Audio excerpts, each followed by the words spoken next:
The government of El Salvador is charging a new $1,000 fee for passengers from African countries that fly into its capital's international airport. They say it's a measure that comes, as countries in the Western Hemisphere aim to stem a record flow of migration across the region. A Salvadorian port authority said that the measure would be applied to passengers in transit earlier this month, and that the tariffs, were for airport improvements. And more passengers were entering, leaving, and connecting through San Salvador this year. And compared to previous ones, the government of President Nayib Bukele is working hard on modernization and expansion projects at the El Salvador International Airport in order to provide a first-class service to all users and passengers who circulate through the air terminal. Reads a statement from the airport agency, but experts say the tariffs could be meant to keep migrants who want to reach the U.S.-Mexico border from traveling through El Salvador. The United Nations International Organization for Migration recently noted that more African migrants are flying directly into Central America to bypass the dangerous Darien Gap between Panama and Colombia, which over 400,000 migrants have used earlier this year. It said to begin their travel north. And they say this could be an attempt, to reduce the secondary travel, of travelers coming to El Salvador who could potentially try to make it to the United States.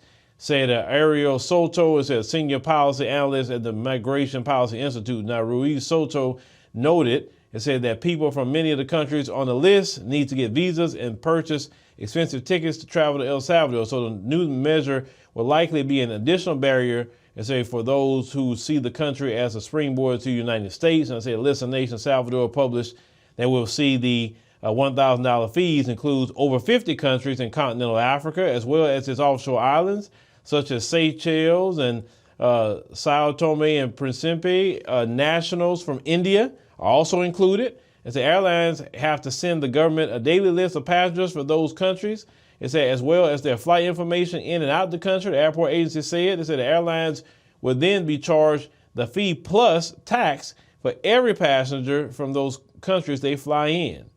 It's a simple fix. This is not that hard. It's not that hard at all.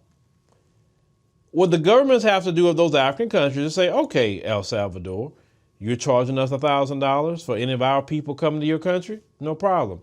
Well, as of today, we're charging $1,000 to El Salvador residents. Anytime they come in here, and they're going to be charged that in visa fees. And it's only just really to El Salvador. It's not nobody else. Listen, you have to do unto those what they do unto you. You understand?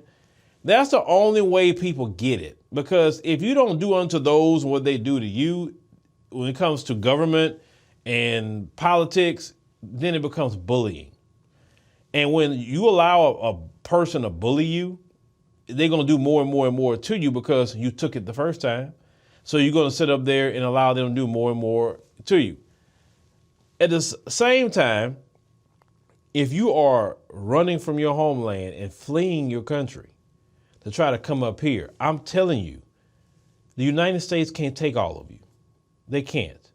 The United States is not even doing what's right for the people that's citizens of this country. I want you people to know that's trying to come to this country, the American dream is dead.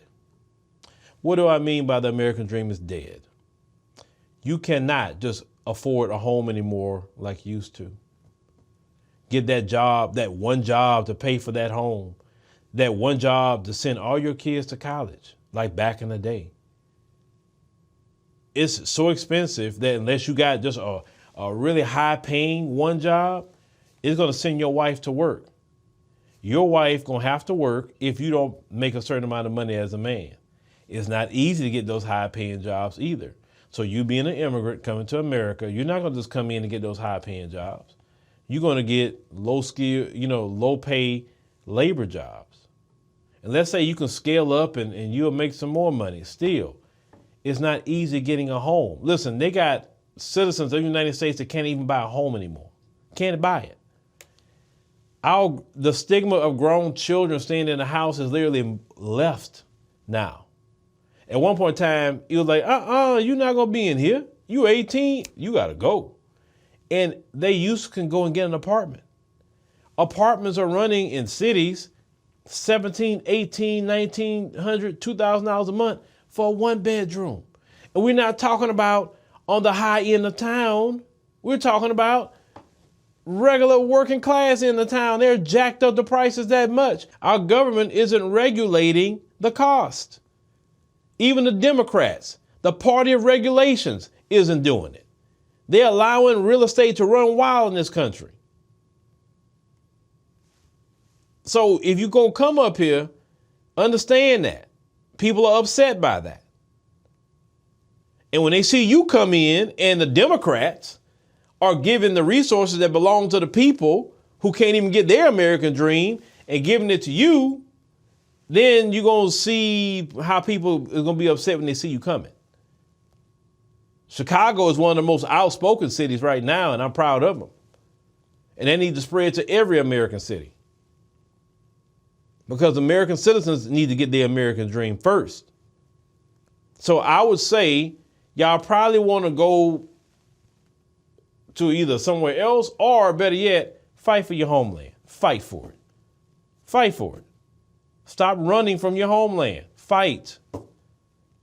Get the politicians out. Do whatever you got to do, but fight for your country.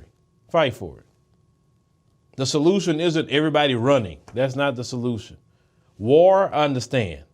But if it's not war and you just want to leave because of economics, that goes to any of them. Stay in your homeland and fight. I think we have enough people. But when it comes to this visa thing and this fee, no. Your country needs to charge the same amount from El Salvador that they charging y'all. But let's call it what it is. I don't think too many people from El Salvador is actually coming over there too much like that. I don't think they are. But yeah, y'all got to fix your issue. Because these people are obviously doing that to target y'all, target Indians and anybody else.